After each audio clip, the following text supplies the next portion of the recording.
दैत्यों को मृत संजीवनी विद्या से जीवित किया और मृत संजीवनी विद्या से जीवित करके शुक्राचार्य जी से प्रश्न किया, गुरुदेव हम देवताओं को मार नहीं सकते क्योंकि उन्होंने अमृत पिया है, लेकिन उन्हें युद्ध में तो हरा सकते हैं, युद्ध में तो हम उन्हें परास्त कर सकते हैं। कोई ऐसा उपाय बताओ जिससे हम देवताओं पर विजय प्राप्त कर सकें। ध्यान दीजिए, तब शुक्राचार्य जी ने 3 उपाय बताए और कहा कि 3 उपाय यदि कोई व्यक्ति अपने जीवन में करने लग जाए तो वह देवताओं पर भी विजय प्राप्त कर सकता है। बड़े ध्यान से सुनिए, सबके काम के हैं, क्योंकि देवताओं की वजह से सब लोग अपने जीवन में परेशान हो जाते हैं। कई बार कुंडली में जो ग्रह बैठे हैं, सूर्य, चंद्रमा, शनि, राहु, केतु, मंगल, यदि थोड़े भी ऊंचे नीचे हो जाए, कोई वक्र दृष्टि हो जाए, कोई क्रूर दृष्टि हो जाए, गलत स्थान पर बैठ जाए तो वो अपना प्रभाव दिखाते हैं। यदि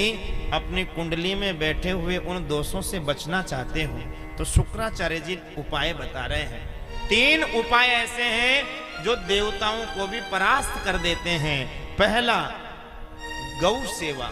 गौ माता की सेवा करने से सारे ग्रह शांत हो जाते हैं। सबसे पहला गौ सेवा, दूसरा ब्राह्मण सेवा और तीसरा संत सेवा। गो, संत और ब्राह्मण की सेवा में जो लग गया उसका जीवन सार्थक हो जाता है, उसका जीवन श्रेष्ठ हो जाता है। क्यों? क्योंकि गौ माता में 33 कोटि देवी देवता विराजमान है।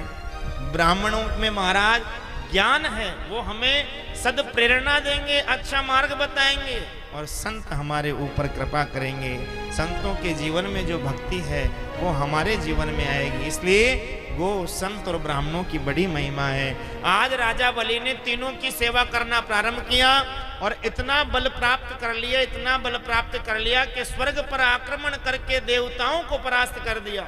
सभी देवता भागे भागे कंदराओं में छुपने लगे, गुफाओं में छुपने लगे। तब देवताओं की माता ने पयोव्रत किया और भगवान को प्रसन्न किया। भगवान प्रसन्न होके बोले, वरदान मांगो। तो कहा, मेरे पुत्रों का राज्य वापस लाकर देने वाला पुत्र मुझे चाहिए। भगवान ने कहा कि ये तो मैं ही कर सकता हूँ, मैं स्वयं ही तुम्हारा पुत्र बनकर के आऊंगा। और समय व्यतीत हुआ और महाराज भाद्र शुक्ल तिथि द्वादशी अभिजित नखत अनूप सबके देखत हरिधरे वामन वटु के स्वरूप। भादो का महीना आया, शुक्ल पक्ष आया, द्वादशी तिथि को मध्याह्न के समय भगवान वामन का प्राकट्य हो गया। बोलो वामन भगवान की जय।